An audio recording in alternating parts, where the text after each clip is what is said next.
दोस्तों वीडियो शुरू करने से पहले मैं आपको बता दूं, अगर आपने अभी तक हमारा चैनल सब्सक्राइब नहीं किया हो तो सब्सक्राइब कर लें और साइड में नोटिफिकेशन बेल को ज़रूर दबा लें ताकि हमारी वीडियोस के नोटिफिकेशन आप तक पहुंचते रहें। गुड मॉर्निंग एवरीवन, कैसे हैं आप लोग।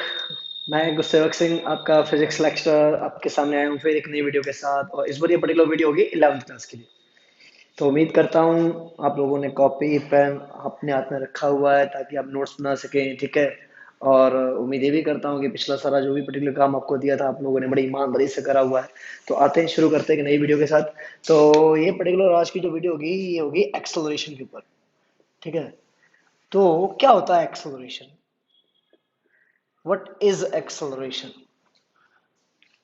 स्कूटी वगैरह बहुत चलाई है ना, बाइक वगैरह बहुत चलाई है, तो आपके हाथ में क्या होता है, एक्सेलरेटर होता है। क्या करते हो, उससे वेलोसिटी बढ़ा देते हो। क्या करते हो, बस उसको स्पीड अप करने के लिए इसको घुमाते रहते हो।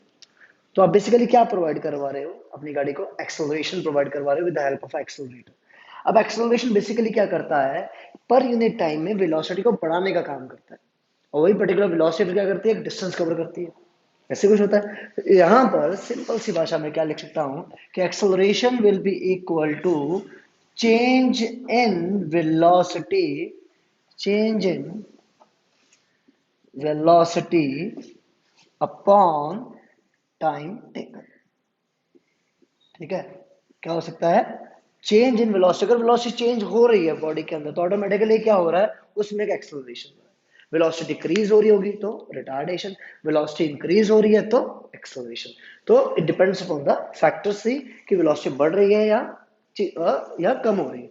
बट बेसिकली यहाँ पर क्या हो रहा है कि अगर आपकी आपकी जो वेलोसिटी बढ़ रही है तो automatically it is going to be an acceleration. तो हमें कैसे पता चलेगा वेलोसिटी बढ़ रही है कम हो रही है, तो फाइनल वेलोसिटी में से हमें क्या करना होगा, इनिशियल वेलोसिटी को माइनस करना होगा। सपोज मेरे पास दो पॉइंट्स हैं, एक पॉइंट ये वाला हो गया, एक पॉइंट ये वाला हो गया। इसको ए मान लिया, इसको बी मान लिया, ठीक है। Through out the periodic distance S cover हुआ, ठीक है। यहाँ की वेलोसिटी हो गई वी ए, यहाँ की वेलोसिटी मान ली गई वी बी, ठीक है। किसी टाइम डेल्टा टी में ये पर्टिकुलर वेलोसिटी कवर अप हुई। तो जो चेंज आया वेलोसिटी में वो क्या आया, v B minus we a. और जो टाइम था वो कितना था, स्मॉल टाइम था, दैट इज डेल्टा टी। तो भाई जब स्मॉल टाइम में वेलोसिटी चेंज हुई कहां से कहां, वी ए से वी बी में, तो उस पर्टिकुलर वेलोसिटी को भी तो डाल सकता हूं एक नाम, that is change in velocity del we upon change in time, that is del T. तो automatically acceleration is what, del we upon del T, ठीक। अब ऐसे स्मॉल टर्म्स को मैं कन्वर्ट कर सकता हूं किसमें, मैं कन्वर्ट कर सकता हूं डिफरेंशिएशन में। और डिफरेंशिएशन में कन्वर्ट करने का सिंपल तरीका क्या होता है, मैंने आपको बता रखा है पहले ही, लिमिट लगा दी जाती है। ये सारा मैथ का फंडा है, बस हमें आपको याद दिलाना है कि क्या करना होता है। स्मॉल थिंग्स को डिफरेंशिएशन में कन्वर्ट करने के लिए लिमिट लगाई जाती है। अगर आपके पास मैथ्स है तो वेल एंड गुड, आपका फ्यूचर बहुत सिक्योर है। ऐसा नहीं है भाई, सबका फ्यूचर सिक्योर है। और बस दिक्कत ये होगी कि आपको ये रटना पड़ेगा बायो वालों को। मैथ वालों को समझ में आ जाएगा जब वो मैथ पढ़ेंगे आगे जाके, कि लिमिट वाला लिमिट्स एंड फंक्शन से पढ़ोगे तो क्लियर हो जाएगा क्यों करते थे। बस बायो वालों को ये चीज रटनी पड़ती है कि del we upon del T को D we upon D T क्यों लिखा जाता है, ये चीज आपको रटनी पड़ेगी। तो limit del t tends to zero, del we upon del t जो आपके पास है, इसको आप डायरेक्टली क्या लिख सकते हो, d we upon D t, ठीक। तो बेसिकली एक्सेलरेशन आप निकाल भी सकते हो वेलोसिटी टाइम ग्राफ से। अगर ये वेलोसिटी है, ये टाइम है, तो किसी टाइम टी पर, है ना, आपकी वेलोसिटी कितनी थी, वी ए थी। After some time velocity increase हुई, वो हो गई कितनी, वी बी, ठीक। तो इस पर्टिकुलर लाइन का क्या निकालना है, स्लोप निकालना है, थीटा। क्या निकालना है, स्लोप। अब ये स्लोप निकालने का तरीका क्या होता है, slope is equal to what, tan theta. Simple सी बात है। तो slope is equal to tan theta. तो इस लाइन का स्लोप अगर आपको निकालना है तो यहाँ से एक परपेंडिकुलर लाइन आपको ड्रॉ करनी पड़ेगी टाइम वाली एक्सिस पे, ठीक है। तो tan theta is equal to what, perpendicular upon base. तो perpendicular that is this particular part. तो इस ट्रायंगल को अगर मैं नाम दे देता हूँ पी क्यू आर, तो tan theta will be equal to what, Q R upon perpendicular upon base, base क्या है, पी आर, ठीक है। अब ये वो पर्टिकुलर टाइम था जिस टाइम में वेलोसिटी चेंज हुई, वो टाइम यहाँ पर कितना है, डेल टी, ठीक है। तो इसको मैं सिंपली क्या कह सकता हूँ, डेल टी कह सकता हूँ, ठीक है। क्यू आर क्या है, चेंज इन वेलोसिटी, पहले वी बी फिर वी ए, तो मैं क्या लिख सकता हूँ, V B minus we A. तो automatically I can easily see that जो tan थीटा है वो निकल के क्या आया, वो यही सेम चीज निकल के आ रही है, del B upon del T. तो basically what I can say is tan theta is equal to what A. तो इसका मतलब क्या हुआ कि वेलोसिटी टाइम ग्राफ जो आप यहाँ पर देख रहे हो, इस लाइन का जो स्लोप है, इस लाइन का जो स्लोप है वो पर्टिकुलर स्लोप क्या रिप्रेजेंट करेगा, हमेशा एक्सेलरेशन। बट ध्यान क्या रखना है, ग्राफ कैसा होना चाहिए, वेलोसिटी टाइम ग्राफ होना चाहिए। ठीक है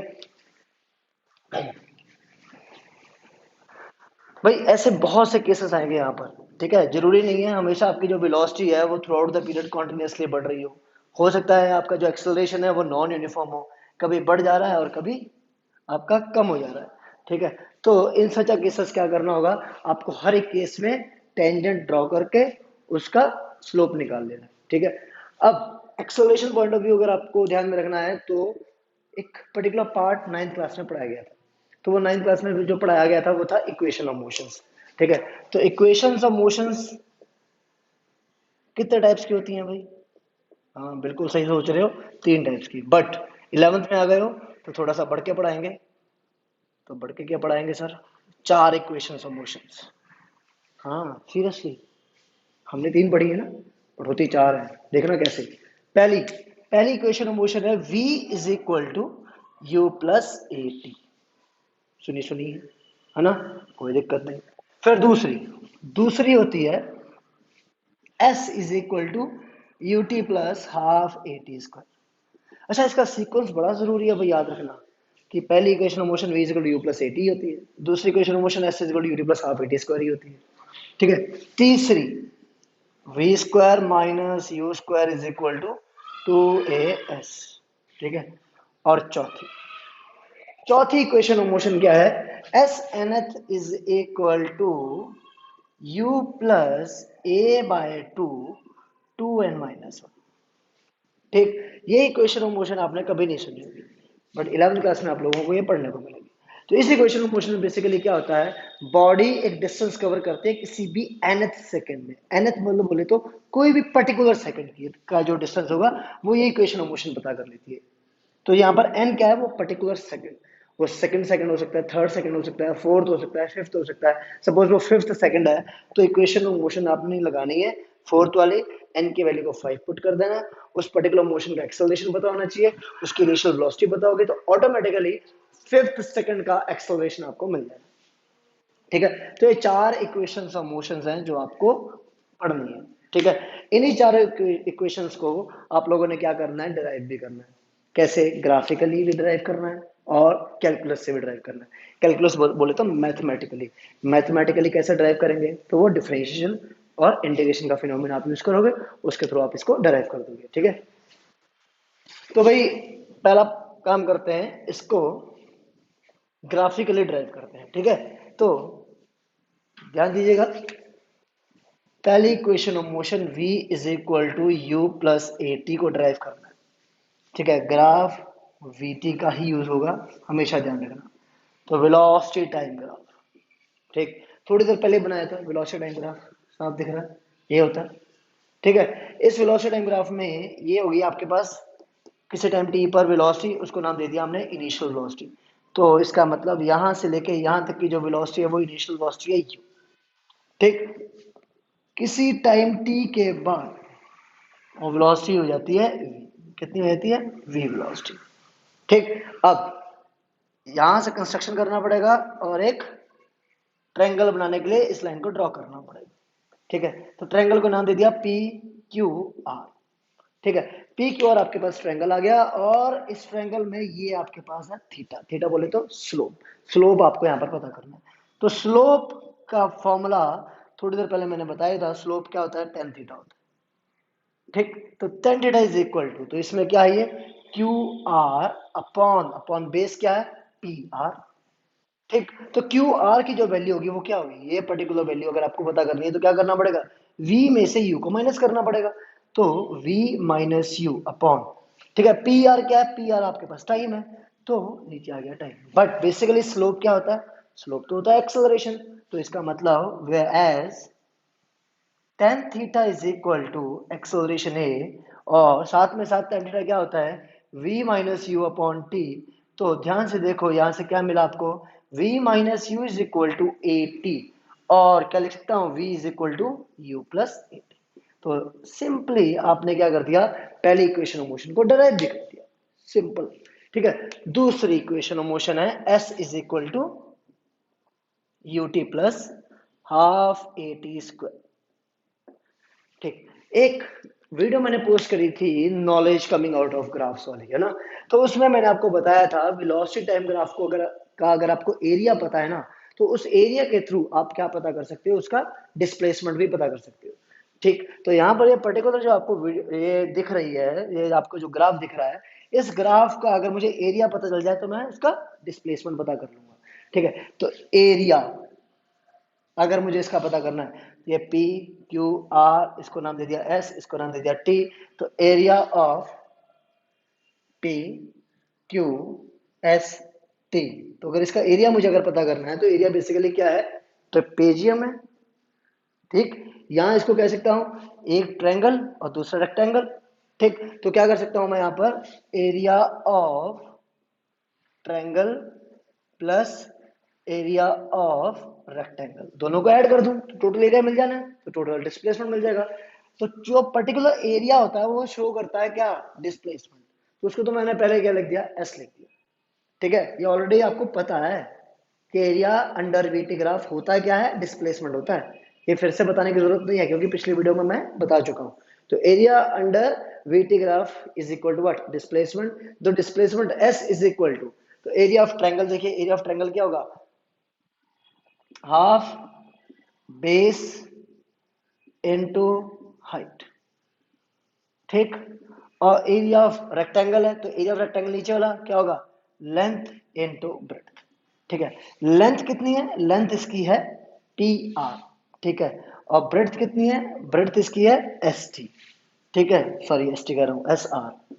ठीक, प्लस हाफ बेस कितना है, बेस ध्यान से देखिए, इस ट्रायंगल का क्या था, पी आर। ठीक है, इनटू हाइट कितनी है, हाइट आपके पास है क्यू आर। क्लियर हो रहा है सारा कुछ। ठीक है, अब पी आर की अगर आप वैल्यू देखें तो पी आर आपके पास क्या है, टी। ठीक है, और एस आर क्या है, एस आर की वैल्यू थी यू, तो ये तो बन गया यू टी प्लस हाफ। अब आपको दिख रहा होगा s is equal to you t तो बन चुका है भाई, प्लस हाफ, हाफ भी आ चुका है। इसका मतलब ये कंप्लीट क्या होगा, इट स्क्वायर लिख दूं डायरेक्टली, ऐसा थोड़ी होता है, पूरा देखेंगे। पी आर क्या है, पी आर आपके पास है टी, कोई दिक्कत नहीं। ठीक है, इनटू क्यू आर क्या है आपके पास, क्यू आर क्या है, क्यू आर की वैल्यू है v minus u, v minus u. ठीक, अब ध्यान से देखो इस इक्वेशन में ना, इसमें v माइनस यू की वैल्यू क्या दिख रही है, v minus U A T के बराबर है, इसको यहाँ पुट करना पड़ेगा। तो s is equal to U T plus half v minus u आपके पास हो गया यहाँ पर ए टी इंटू टी, तो क्या बन जाता है, s is equal to U T plus half A T square. तो भाई दो इक्वेशंस आप लोग ऑलरेडी प्रूव कर चुके हो यूजिंग ग्राफिकली। ठीक है, अब तीसरी इक्वेशन की बात करते हैं। ठीक है, तो moving on to the third equation of motion, और थर्ड इक्वेशन ऑफ मोशन क्या होती है, v square minus you square is equal to 2s। ठीक है, अब ध्यान से देखिए, इसी ग्राफ से आपको फिर से क्या पता करना है, डिस्प्लेसमेंट पता करना है। तो डिस्प्लेसमेंट बेसिकली बोले तो एरिया, तो एरिया इस कंप्लीट ग्राफ का क्या होगा, area is equal to P Q S T. पिछले केस में अपने लोगों ने जो एरिया निकाला था वो ट्रेपेजियम करके ट्रायंगल प्लस रेक्टेंगल का निकाला था। इसमें क्या करो, कंप्लीटली ट्रेपेजियम का निकाल दो, तो क्या मिलेगा, half into sum of parallel sides. तो पैरेलल साइड्स कौन कौन सी है, पी टी प्लस क्या है, क्यू एस। क्लियर है, ठीक है, P T plus Q S आपने करा, into distance between them, distance between them क्या होगा, that is P R. Clear है, ठीक है। अब एरिया आपको पता ना क्या होता है, एस होता है, क्या है, एस होता है, हाफ इनटू, अब बात करते हैं पी टी की। तो जो पी टी है वो क्या है, यू प्लस क्यू एस क्या है, वी इनटू पी आर क्या है, टी। ठीक है, थोड़ी देर पहले आपने एक वीडियो, इसी वीडियो में आप लोगों ने देखा होगा कि मैंने लास्ट में जो ड्राइव कर रहा था वो ड्राइव कर रहा था v minus u is equal to a t, और उसके बाद लिखा था v is equal to you plus A t. ठीक है, पिछली वीडियो में अगर आप देखें तो इस लाइन से देखें ध्यान से, टाइम की वैल्यू क्या आ रही है, v माइनस यू अपॉन ए। इसी में से टाइम की वैल्यू क्या निकल गया, v minus U upon A. तो इस टाइम को मैं यहाँ पुट करता हूँ, ध्यान से देखिए क्या मिलता है, s is equal to half v plus U into time की जगह v minus U upon A. तो s is equal to half v square minus you square upon A. अब इस टू को ए से मल्टीप्लाई करो, इधर एस से मल्टीप्लाई कर दिया तो क्या मिल जाता है, v square minus you square is equal to 2s। Equation में यही है कुछ, ध्यान से देख लो। तो आपने इक्वेशन को भी डराइव कर दिया। ठीक है, अब आती है last equation. Last equation graphically ज़्यादातर तो नहीं पढ़ाई जाती, बट मैं आपको बताता हूँ फिर भी क्या होता है। कोई भी एक इंस्टेंस कंसिडर कर लेते हैं। तो इसी ग्राफ में ध्यान से देखो, मैंने एक इंस्टेंस ये मान लिया, ठीक है, ये पर्टिकुलर इंस्टेंस मान लिया मैंने n माइनस वन, ठीक है, और एक इंस्टेंस मैंने ये मान लिया, इस इंस्टेंस को मैं नाम दे देता हूँ जस्ट n, ठीक है। nth सेकंड ये हो गया, और उससे जस्ट एक सेकंड पहले का जो टाइम होगा वो क्या होगा, n माइनस वन, ठीक है। इसी पर्टिकुलर लाइन को मैंने परपेंडिकुलरली ऊपर भी खींच दिया भाई, कोई दिक्कत नहीं, ठीक है। तो अब इस एक सेकंड में आपका जो पर्टिकुलर एरिया होगा वो उस एक सेकंड का डिस्टेंस बताएगा। तो ये सारा का सारा जो एरिया है वो इस एक सेकंड का n माइनस वन से लेकर n तक का है या नहीं। तो मैं बेसिकली क्या करने जाऊंगा, एरिया निकालूंगा भाई। एरिया किसका, इस कंप्लीट का, जो मैंने पार्ट को शेड करा। तो अब p ऑलरेडी यहाँ पर है, q है यहाँ, r इसका था t, सॉरी ये था s, ये था t, तो इसको नाम दे देते हैं d, इसको नाम देते हैं c। तो ऑटोमेटिकली एरिया किसका निकालना है, एरिया निकालना है d q s c का। वही ट्रिपेजियम में बन रहा है, ध्यान से देख लीजिए। तो ये ट्रिपेजियम का आप लोगों ने एरिया फिर से कैसे निकालना है, half into sum of parallel sides. Parallel sides कौन कौन सी है, सी डी प्लस आपके पास क्यू एस, ठीक है, इनटू डिस्टेंस बिटवीन देम।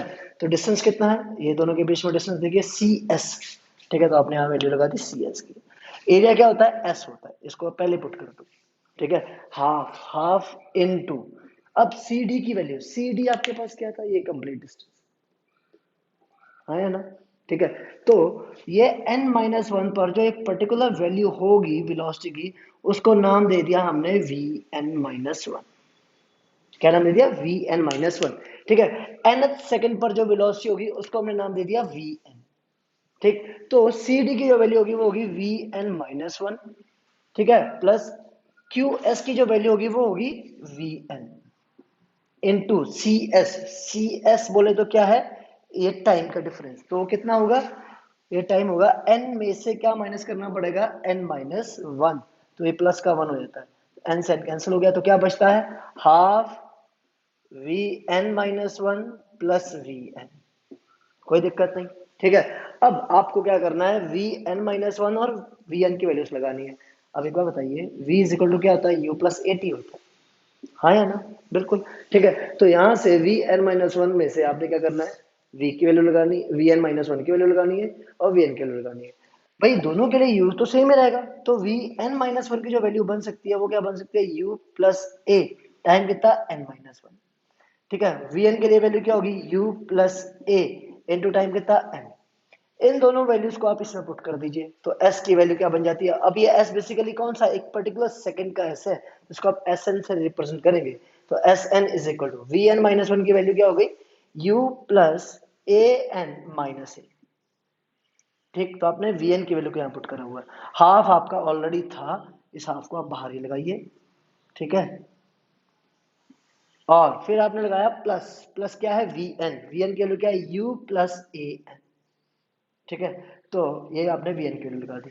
अब यहां पर आप इसको सॉल्व करेंगे तो क्या मिलता है, half u plus A n minus a plus u plus A n, ठीक। अब साफ दिख रहा है, ये हो गया 2u, half into 2u plus A N 2an minus A, half को अंदर मल्टीप्लाई कर दो तो क्या मिलता है, u plus A n minus a by two, ठीक है। अब इस u को तो मैंने अलग ही रखा, यहां से a बाय टू मैंने कॉमन ले लिया। मैं a बाय टू अगर कॉमन लेता हूं तो मुझे क्या मिलता है, a बाय टू को कॉमन लाया हूं तो क्या मिलेगा मुझे, n माइनस और साथ में 2, क्यों, क्योंकि 2 इसके साथ था नहीं तो मुझे इसमें से कॉमन लेना पड़ेगा, तो 2n minus one.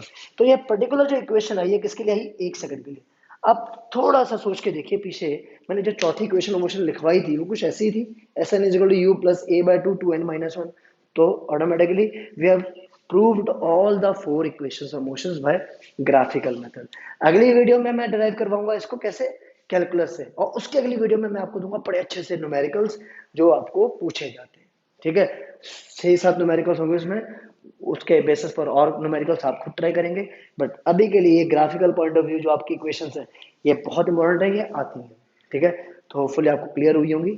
Thank you so much.